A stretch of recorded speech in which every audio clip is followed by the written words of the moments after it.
Hoy quiero que nosotros podamos observar algunos versículos bíblicos del libro de Efesios. Efesios para mí es un libro rico, porque en el libro de los Efesios el apóstol Pablo nos presenta la gracia de Dios de una manera extraordinaria. Y Efesios me apasiona. No sé a usted, pero a mí Efesios me apasiona. Y ver cómo el apóstol Pablo plantea la gracia en Efesios es fascinante. Caminar por las páginas del libro de los Efesios.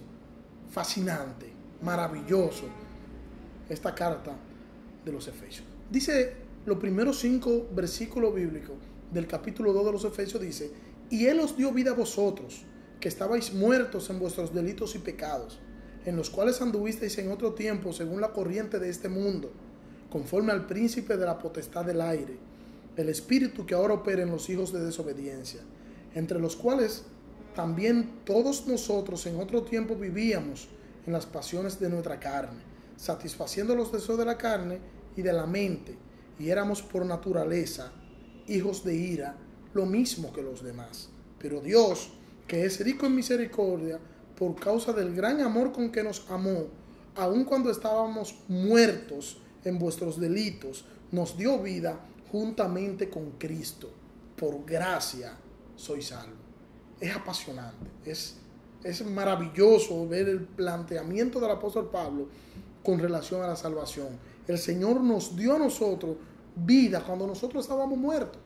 Pero usted podría decir, pero ¿cómo muertos si aún respiramos? Bueno, cuando estábamos muertos espiritualmente, Dios nos dio vida. Muertos porque nosotros, estando muertos, nosotros no podíamos acudir a Dios.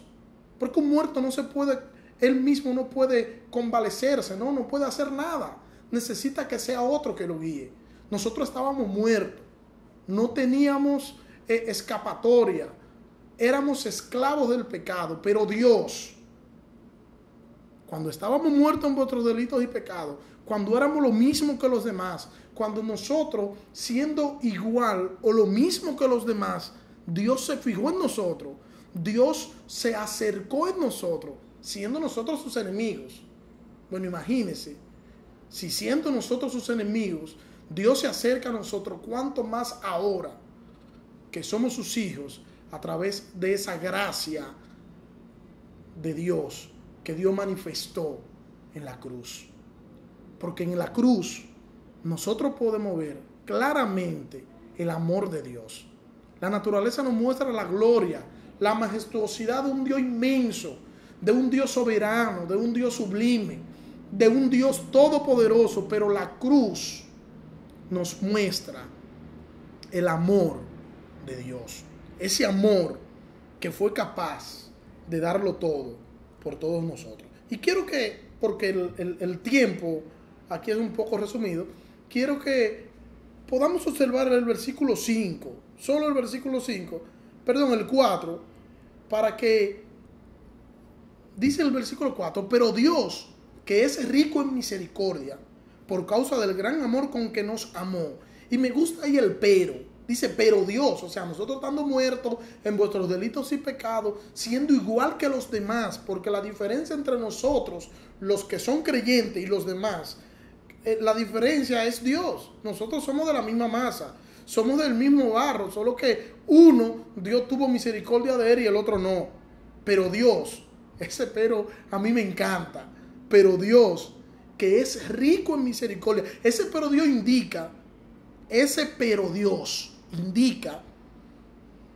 que Dios es quien toma la iniciativa, no el hombre. Quien tomó la iniciativa para la salvación fue Dios, no el hombre. Dios toma la iniciativa y Dios sale al encuentro del hombre. Dios sale a la iniciativa, toma la iniciativa y sale al encuentro del ser humano. Dios tomó la iniciativa y nos salvó. Por eso dice el versículo 5, aun cuando estabais muertos en vuestros delitos y pecados, nos dio vida juntamente con Cristo. Por gracia sois salvos. Cuando estábamos muertos, cuando no podíamos hacer nada, cuando nuestras fuerzas eran inútiles, y los demás versículos, hasta llegar al 10, hasta el versículo 10 de Efesios, nos indican que nosotros, con todas las buenas obras que podamos hacer, con todas las cosas que nosotros creamos que podamos hacer para Dios, son cosas insuficientes, porque la salvación ha sido efectuada en la eternidad, ha sido un regalo de Dios. Dios nos escogió en Cristo desde antes de la fundación del mundo para que nosotros fuéramos salvos por Él y por medio de Él, porque todo fue creado por Él y para Él. Así que somos salvos gracias a la providencia, a la benevolencia, al amor, a la gracia de ese Dios todopoderoso y de ese Dios soberano que nos amó. Quiero ver Romanos capítulo 6, versículo 1, que nos toca un poquito más como esta vibra de la salvación. Dice el apóstol Pablo en Romanos 6, versículo 1, ¿qué pues diremos entonces? ¿Continuaremos en el pecado para que la gracia abunde? Porque cuando uno plantea el hecho de que la salvación ha sido por gracia, de que nosotros no hicimos ni haremos nada que nos pueda hacer merecedores de la salvación. Cuando planteamos esto, hay quienes dicen, pero nos están dando una invitación a pecar. Pablo dice en Romanos capítulo 6, ¿qué diremos? ¿Continuaremos pecando entonces para que la gracia pueda abundar? De ninguna manera. Dice la Biblia de las Américas, de ningún modo. Nosotros que hemos muerto al pecado, ¿cómo viviremos aún en él? No es una licencia a pecar, no, pero tampoco podemos callar lo que nos dice la palabra de Dios, el mensaje que nos dice la palabra de que nosotros hemos sido salvos por gracia y que Cristo perdonó en la cruz nuestros pecados pasado, presente y futuro. Cristo nos perdonó en la cruz y nosotros hemos sido restaurados, nosotros hemos sido redimidos por su sangre, tenemos redención y vida eterna en Cristo. Cristo murió en la cruz, no para ver si era posible la salvación, no. Cristo murió en la cruz para hacer posible la salvación de los creyentes.